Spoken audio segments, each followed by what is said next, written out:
Mesa de análisis con especialistas de RR Noticias. Bueno, como saben, el Poder Judicial está en paro. El presidente dijo que a los mexicanos ni les importaba, pero ¿ustedes qué piensan? ¿Tendrá repercusiones?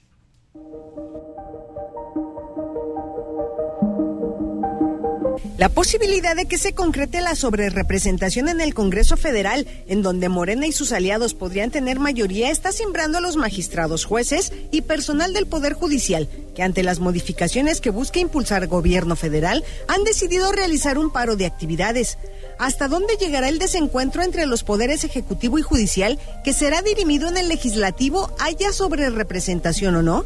El pasado 5 de febrero, justo el día en que los mexicanos festejábamos un aniversario más de nuestra Constitución, el presidente Andrés Manuel López Obrador daba a conocer que promovería una iniciativa para que los jueces, magistrados y ministerios del Poder Judicial se elijan a través del voto ciudadano. Bajo el estandarte de desaparecer la corrupción en ese poder, la reforma presidencial busca disminuir el número de ministros que integran la Suprema Corte de Justicia de la Nación, pasando de 11 a 9, además de que su elección sea mediante el voto ciudadano.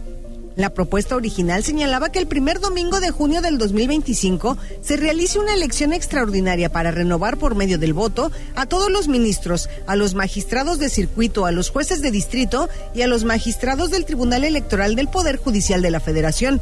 En este sentido, los 1,633 magistrados de circuito y jueces de distrito serán electos en cada uno de los 32 circuitos judiciales a través de unas elecciones ordinarias a partir de 6 candidaturas paritarias por cargo. Ante lo que consideran una embestida del Poder Ejecutivo, la ministra de la Suprema Corte de Justicia de la Nación, Norma Piña, rechazó que la elección de jueces y magistrados sea mediante el voto popular, además de que con esa medida, dijo, se va a fortalecer a grupos de poder. Agregó que la elección por voto popular llevaría a un colapso en la impartición de la justicia, ya que los nuevos juzgadores tendrían que resolver asuntos que ni conocen. Piña Hernández sostuvo que no se puede caer en la salida fácil que plantea la reforma al Poder Judicial, ni tampoco se puede comenzar de cero. ¿Qué hay detrás de la reforma al Poder Judicial? ¿Es necesaria la reforma en los términos que se plantea?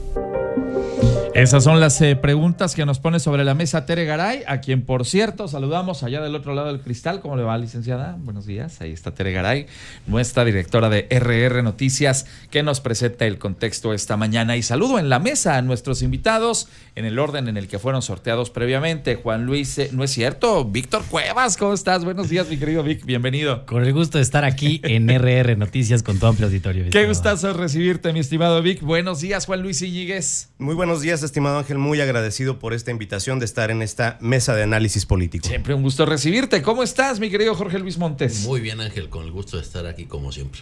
Y don Sergio Camacho cerrará hoy las rondas. Bienvenido, Sergio. Gracias, don Ángel, como también con el gusto de cada miércoles de estar en RR Noticias. Gracias por acompañarnos a los 4 y bueno, pues vamos a entrar en materia. Primero, antes que otra cosa, ahí les va este torito.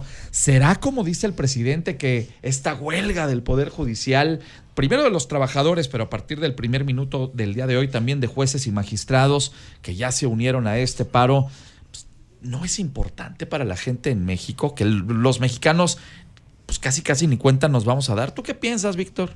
Por supuesto que es importante el tema, y es que al final los tribunales federales inician alrededor de 3,500 juicios cada día, y esa es la magnitud del fenómeno que estamos viviendo el día de hoy, ante una situación que está poniendo en evidencia la polarización que se vive en nuestro país, porque si bien los cambios son necesarios y las reformas muchas veces son importantes para perfeccionar y mejorar las instituciones, hoy estamos viendo en este proceso que hay dos posturas muy claras. De un lado estamos los que reconocemos que es importante fortalecer y respetar la independencia de los poderes, y del otro lado están aquellos que pretenden a través de las reformas derribar por completo el equilibrio y la relación entre los poderes de la Unión y atentan en contra de la democracia con este tipo de esfuerzos que son de entrada meramente populistas y que al final lo que ilustran es de cuerpo entero su visión dictatorial de cómo debería ser el gobierno de este país. Muchas gracias, mi estimado Víctor. Te pregunto lo mismo a Juan Luis. ¿Será que a la gente no le va a importar este paro, como dijo el presidente? Qué bien lo ha dicho mi estimado Víctor Cuevas. Sin duda alguna es una reacción producto de un ataque injusto, de una circunstancia que resulta pues oprobiosa para los trabajadores del Poder Judicial, y me parece que estamos, mi estimado Ángel, justamente por cumplir 200 años de la instauración de los poderes en nuestro país, el 4 de octubre de 1824, y es una realidad que 200 años después estamos a punto de ver una fractura al Estado mexicano en caso de consolidarse esta reforma, en la que viene un ataque al Poder Judicial brutal y evidentemente con el pretexto de combatir la corrupción y la impunidad. Buscan ellos capturar al Poder Judicial y someterlo tal como han sometido al Poder Legislativo. Ellos han logrado, los de Morena, levantadedos en la Cámara de Diputados y de Senadores, y ahora quieren jueces, magistrados y ministros a modo. Bien, muchas gracias, mi estimado Juan Luis. Lo mismo te pregunto, Jorge, ¿de verdad es como lo ha planteado el presidente, que los mexicanos, pues ni cuenta nos vamos a dar que no va a estar funcionando el Poder Judicial? Bueno, la mayor parte de los mexicanos no sabemos en realidad cómo trabaja el Poder Judicial, cuáles son sus definiciones, cuáles son los criterios. Yo creo que puede haber alguna reacción social a lo que pretende hacer el Poder Judicial. Ahora, ¿cuáles serán los objetivos de este paro que está planteando el Poder Judicial? Por la vía legislativa no tienen manera ya de detener la reforma. Se van a asignar las curules necesarias a Morena y aliados para llevar a buen fin la reforma al Poder Judicial. Y por el otro lado, lo que se podría pensar es que están buscando respaldo ciudadano, pero si tiene un impacto el paro que están haciendo, pues están afectando precisamente a la ciudadanía, es decir, no se ve claro cuál es el objetivo final del paro que está que pretende llevar a cabo el Poder Judicial. A mí me parece que va a ser contraproducente en los términos que están planteando su protesta, digamos. Bien, muchas gracias, mi estimado Jorge. Sergio, ¿cómo ves este asunto? ¿De verdad al mexicano no le importa lo que está pasando ahora mismo? Yo creo que parcialmente, Ángel, y el asunto ahorita, lo que ya se está desarrollando, parece que la reforma va, ¿no? Que no va a haber manera en que se pueda frenar en los términos, lamentablemente, porque es una reforma incompleta, y podríamos hablar de que sí, como dice Víctor, es una reforma necesaria, o hay como muchos aspectos en nuestro país, pero bueno, entonces esta se enfocó en un cierto sector y quedó incompleta, ¿no? Porque no se habla de las fiscalías y otras cosas que tampoco operan de manera positiva en nuestro país, ¿no? Pero yo creo que ahorita el tema es más bien ya el asunto político. Como la reforma va a volverse aparentemente la selección unos concursos de popularidad, o ya veremos cómo se establecen claramente los términos, pues el asunto de la polarización hace que ya se empiecen a dar estos movimientos políticos, donde de un lado está el presidente con su empujando su iniciativa y quienes lo respaldan, y por otro lado, bueno, quienes van a buscar hacer contrapeso para esto, ¿no? Entonces ahorita más bien ya parece como un movimiento político de cuando se den en su momento estas potenciales elecciones para los cargos que van a estar en proceso, bueno, pues ya estén bien determinados los bandos nuevamente. Bien, muchas gracias, Sergio. Algo que se ha planteado, que ustedes mismos lo han dicho, lo dices tú ahora mismo en tu intervención, me parece que el neumen de esta propuesta de reforma al Poder Judicial pues deja de atacar asuntos que me parece que sí son importantes. El nepotismo, por ejemplo, que es cosa de todos los días y es moneda corriente en este poder, fue uno de los asuntos que ni se tocaron, y creo que nos queda claro que tiene un criterio más político que alguna otra cosa esta propuesta de reforma al Poder Judicial. Y eso me lleva a decir, creo que sí queríamos una reforma, pero no esta reforma que nos están proponiendo. Luego, entonces, ¿servirá de algo este paro? Porque es también evidente que lo están utilizando trabajadores y magistrados como un mecanismo de presión. ¿De algo servirá o francamente pasará de noche, Víctor? Es que el fondo de esta reforma al Poder Judicial está precisamente en el proceso que propone Morena de elección de jueces, ministros, magistrados por voto popular. Y al final del día nos hemos dado cuenta que en esta administración, que se caracterizó por este dicho del presidente, 90% de lealtad, 10% de capacidad, hoy nos tienen las condiciones del país que tenemos precisamente gracias a que se desprestigió la técnica, que se desprestigió el conocimiento, la experiencia y las capacidades solamente para quienes fueran adeptos y cercanos al presidente presidente López Obrador y le entregaran total pleitesía. Y en esta lógica pareciera que en esa búsqueda entonces de tener el control total, tanto el poder ejecutivo, el judicial y el legislativo, en una ambición completamente dictatorial, pues la única posición que queda es precisamente la de la protesta. Y es una protesta pacífica que al final del día lo que está haciendo es poner el acento en quienes van a ser los más perjudicados después de los ciudadanos, que son todos los trabajadores y trabajadoras del Poder Judicial, que al final del día van a quedar al desamparo frente a un ejercicio que francamente está vulnerando la democracia en este país. Bien, muchas gracias, mi estimado Víctor. Juan Luis Íñiguez, ¿pasará de noche este paro? Mira, mi estimado Ángel, me parece muy importante aprovechar este espacio para poder desmenuzar la propuesta que está afectando a los trabajadores.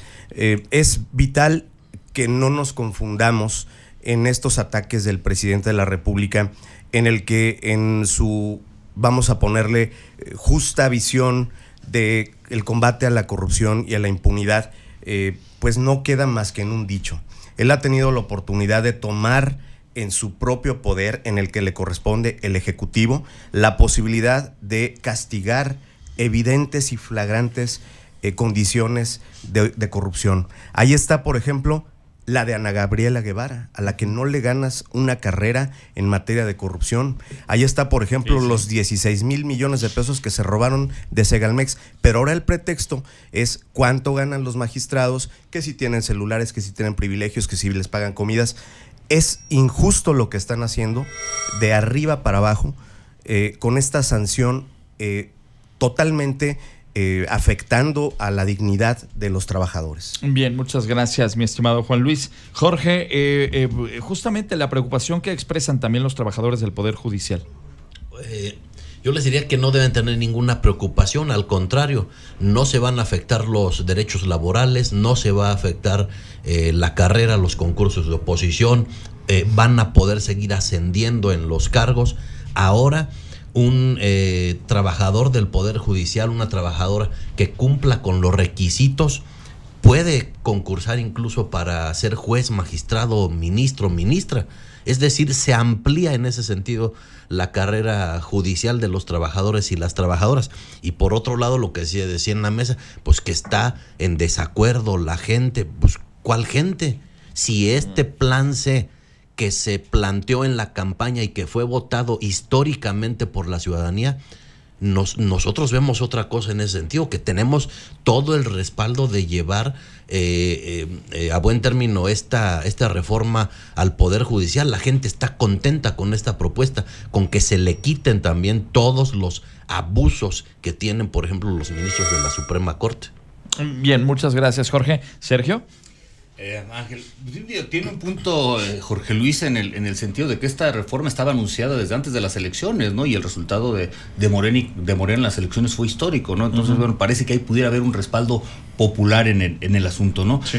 Desafortunadamente sí, y bueno, lo hemos venido comentando, esta reforma incompleta, esta reforma que más bien parece un sesgo más político que técnico, pero vamos, cuando se habla, digo, y ojalá y no suceda, ¿no?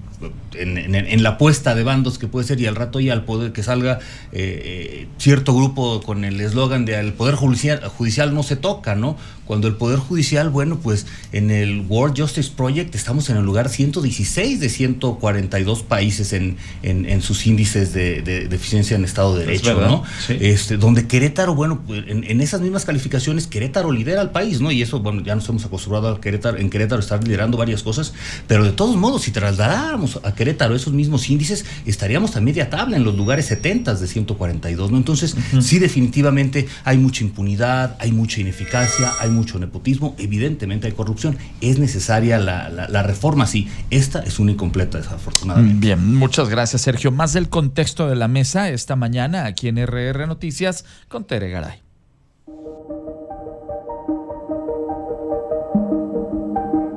Los encuentros y desencuentros del gobierno federal y el Poder Judicial datan desde hace algunos años, pero se acrecentaron con la llegada de Norma Piña a la presidencia de la Suprema Corte de Justicia de la Nación.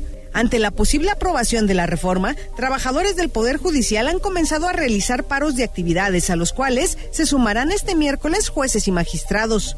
Ante el paro nacional, el presidente Andrés Manuel López Obrador ha destacado que la mayoría de los mexicanos no les importa la suspensión de actividades. En tanto, la presidenta de la Suprema Corte de Justicia de la Nación, Norma Piña, ha resaltado que la independencia judicial no es un privilegio de quienes imparten justicia, sino que es un derecho humano de todas las personas. Mientras Morena y sus aliados se alistan a aprobar las reformas al Poder Judicial en caso de que pase la sobrerepresentación, sus trabajadores han comenzado la defensa de sus derechos. ¿Es necesaria la reforma en los términos que se plantea? ¿Se ha convertido la iniciativa al Poder Judicial en un capricho del Ejecutivo? ¿Qué ganan o qué pierden los ciudadanos con las reformas al Poder Judicial? ¿Qué pasará con el Poder Judicial? Gracias, Tere Garay, por la segunda cápsula de contexto esta mañana. Y bueno, no se preocupe, don Jorge, todavía le da tiempo de levantar esa pluma. Mientras, preguntarle a Víctor Cuevas, ¿cuál va a ser a partir de ahora y luego de este paro la relación que tendrán los poderes en lo sucesivo? Porque me parece que van a quedar cicatrices. Me preocupa sobre todo por el arranque de la nueva administración. Definitivamente es un tema bastante complicado y reza el dicho popular, hágase la voluntad de Dios en los bueyes de mi compadre, y parece ser que esa es la forma en la que Morena ejerce su política, sobre todo en este aspecto de la reforma al Poder Judicial, porque si bien se ha dicho, si hay ataques y menciones sobre la corrupción que se vive al interior de este poder, lo que hemos visto es que en estos 6 años no hay un solo caso de persecución y de resultados en materia de combate a la corrupción, no hay un solo detenido, no hay un solo procesado, inclusive no nada más de toda la evidente corrupción de este sexenio, sino de los sexenios anteriores, porque al final la responsabilidad de los servidores públicos es de 7 años para atrás y de ningún caso hay un solo ejercicio donde veamos un sentenciado claramente por estos temas de corrupción, y ahí está la respuesta. Y al final pareciera entonces que en esta lógica sí que se elijan los ministros, los jueces por voto popular, pero no se metan con el gabinete que estoy nombrando, que es un gabinete que aparentemente me entrega el 90% de su lealtad y solo el 10% de su capacidad, y eso sí, que no se elijan por voto popular, porque esto sí los controlo yo. Entonces pareciera que es nuevamente este esfuerzo y este exceso de Morena por tratar de controlarlo todo y vulnerar la vida democrática en nuestro país. Gracias, Víctor. Juan Luis Íñiguez, reitero la pregunta, ¿cómo va a quedar a partir de ahora la relación entre poderes? Pues es lo peligroso, mi estimado Ángel, que lo que se busca es precisamente el sometimiento de los poderes legislativo y judicial al Ejecutivo. Eso es prácticamente una regresión peligrosa para nuestro país, para nuestra democracia. Por tal razón, es bien importante dejar perfectamente claro en esta mesa qué es en lo que sí podemos sumar, qué es en lo que sí podemos coincidir. ¿Ustedes creen que el Partido Acción Nacional o alguno de sus representantes va a oponerse a que en 6 meses haya como plazo máximo una sentencia para una persona que puedes actualmente en el actual sistema quedarse años sin una sentencia? ¿Se eternizan? Por supuesto que estamos a favor. Por supuesto que también vamos a estar a favor de que se puedan ajustar los sueldos de los magistrados y que nadie gane más que el presidente. Me parece que esa es una gran aportación de lo que han llamado la cuarta transformación, que pueda haber una verdadera consecuencia para aquellas personas que abusan de su cargo o de los elementos para poderlo desarrollar. Bien, muchas gracias, Juan Luis. Lo mismo te pregunto, mi querido Jorge, ¿cómo queda a partir de ahora la relación de poderes? Pues yo lo que veo en la mesa es que a lo mejor todos estamos de acuerdo con la reforma al Poder Judicial. O sea, en bajar los sueldos de los ministros, en que se acaben los privilegios que tienen. Es un total exceso. Dice, por otro lado, en relación a la pregunta, dice Claudia Sheinbaum, pues si quisiéramos controlar el Poder Judicial, pues no presentamos la reforma y mejor yo nombro a modo a los ministros que van a integrar la Suprema Corte, y eso sí de verdad sería tener el control. Lo que se busca es una independencia a través del respaldo ciudadano de un ministro, de una ministra que salga electa en el proceso. Ahora, los ciudadanos y ciudadanas, ¿cómo se verán beneficiados? Pues primero, que no se indignen en ver los grandes beneficios que tienen los ministros de la Suprema Corte. Por otro lado, van a conocer a quienes sean los integrantes del Poder Judicial, porque se van a promover. Ahora si vamos a la calle y preguntamos y le decimos a la gente que nos digan 10, 20 nombres de funcionarios del Poder Judicial, ni nosotros creo que los conocemos. Bien, muchas gracias, Jorge. Sergio. Sí, Ángel, bueno, pues va a quedar, sí, va a ser una relación muy tensa y muy desgastada, ¿no? Ahorita pues precisamente se evidencia una lucha de poderes, ¿no? Donde dice el presidente, la reforma va porque va, tiene aparentemente los números porque va, y a la presidenta electa, Claudia Sheinbaum, pues parece que no le queda otro más que respaldar, ¿no?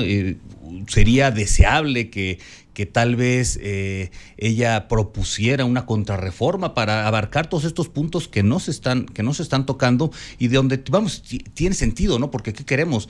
Pues queremos que sí, que se pierda esa politización que parece que se está haciendo más fuerte con el tema de la elección por las estructuras de movilización y todo esto para la búsqueda del voto, en su momento ahora para la selección de personas en el Poder Judicial. Pero vamos, de alguna manera sí quita esa tendencia que existía, ¿no? Y ya lo mencionaba Jorge Luis, bueno, pues eran nombradas por el presidente y recientemente vemos que entró como magistrada Lenia Batres, ¿no? Entonces, bueno, pues evidentemente se busca que no suceda, que no vuelvan a suceder estas cosas, ¿no? Pero, insisto, es una reforma incompleta, es una reforma que le falta mucho más y ojalá se dieran las voluntades para que esto suceda, aunque en esta lucha de poderes parece que esto será imposible. Bien, muchas gracias, mi estimado Sergio. Vamos a ir a la ronda de comentarios finales. Por cuestión de tiempo nos vamos a ir a 30 segundos, si les parece bien a los integrantes de la mesa. Voy a arrancar contigo esta mañana, mi querido Víctor. Dicen que son indignas las prestaciones de los ministros de la Suprema Corte, pero no era indigno que la ministra en retiro, Sánchez Cordero, cobrara su pensión como ministra, cobrara como secretaria de Gobernación y cobrara como senadora. 3 salarios tenía. No es indigno que Saldívar haya renunciado a su independencia como ministro y ahora tenga una pensión y vaya a formar parte del gabinete de Claudia Sheinbaum. No es indigno que la esposa de José María Riobó sea la ministra menos productiva en la Suprema Corte y que además... No, ni ministra es. Y que además haya plagiado su tesis. Sí, o sea, ni ministra es. Vamos a dejarlo en claro. Esta señora cobra ahí, pues nomás porque ahí la tienen, pero ni ministra es, siendo que no pudo ni acreditar el tema de su famosa cédula profesional. Oye, Juan Luis, perdón que te interrumpí, pero pues sí, pues ministra no es. Discúlpenme que me exalté. Oye, Juan Luis, voy contigo 30 segundos. Gracias, mi estimado Ángel. Pues muy molesto que Morena ponga a la tómbola como un elemento que defina la vida pública en nuestro país. Me parece que ellos ya están acostumbrados a esa rudimentaria posición ridícula, absurda, injusta para los estudiosos, injusta para los que hacen exámenes, que hoy una tómbola defina el futuro de la justicia en México. Eso no puede ser, eso es absolutamente reprobable y necesitamos no caer en ese espejismo de perder la libertad a costa de la misma libertad. Gracias, mi estimado Juan Luis. Don Jorge, le quedan 30 segundos. El tema de la tómbola es que la política también es suerte, es un elemento que corre en ella. Y la otra, sí, pues hay críticas, por ejemplo, claro, hacia adentro y hacia afuera con los ministros, las ministras. No es cierto que Olga Sánchez Cordero cobró como senadora y como secretaria de Gobernación, se pide licencia y se va al otro cargo. Y es eso, quitar el copete de privilegios para propios y extraños. Ese es el objetivo del Poder Judicial, que vayamos a una austeridad, que se elijan por voto directo. Son los elementos más importantes de esta reforma al Poder Judicial. Gracias, Jorge Luis Montes. Cierras la mesa esta mañana, Sergio Camacho. Ángel, bueno, pues necesaria la reforma judicial, sí. Incompleta la propuesta que se está viendo también. Sabemos que, y lo hemos hablado mucho en muchas mesas, la corrupción, la impunidad es algo que tiene muchas situaciones negativas a nuestro país. Y ahorita la propuesta del presidente, que se basa en más o menos un concurso de popularidad, Morena debería de recordar que la vida no es lineal, ¿no? Y va como péndulo. Si ahorita está jalando para su lado, en algunos años podría tirar para el otro. Y son los mismos que van a estar reclamando en unos años las leyes que hicieron ahora y que les van a resultar contraproducentes. Pero bueno, en fin, vamos a cerrar la mesa esta mañana. Quiero agradecerle a los 4 la oportunidad de escuchar sus generosos puntos de vista. Don Víctor Cuevas. Pues es temporada de mucha política y también temporada de informes. Y el domingo rinde su último informe, René Mejía Montoya en Amealco. Con hechos, Amealco agradece. Muchas gracias, mi querido Víctor. Vamos a estar pendientes, obviamente, de este tema. Juan Luis Íñiguez, qué gusto recibirte, pues, hermano. En temas más alegres, mi estimado Ángel, regresa el banquete de la Liga MX. Ay, Dios mío, no sé si es banquete o si son sopas de Maruchan, pero bueno. Comparado con lo que acabamos de ver en la Liga. Ay, no. en la Copa Norteamericana, qué barbaridad. No, bueno, pues vamos a ver cómo le va a las Chivas. Mi querido Jorge Luis Montes, muchas gracias. Ángel, como siempre, muchas gracias a ti, a todo el equipo de RR Noticias y por supuesto a la gente que nos escucha. Gracias y muy bienvenido como siempre, don Sergio Camacho, aquí nos vemos. Don Ángel, aquí nos vemos dentro de 8 días. Un abrazote a ti, a los compañeros de mesa, al equipo de RR Noticias y a todo tu auditorio. Gracias a los 4 por estar aquí, nos encontramos el miércoles que entra. Hagamos una pausa, son las 8:03, viene Eric con el reporte vial.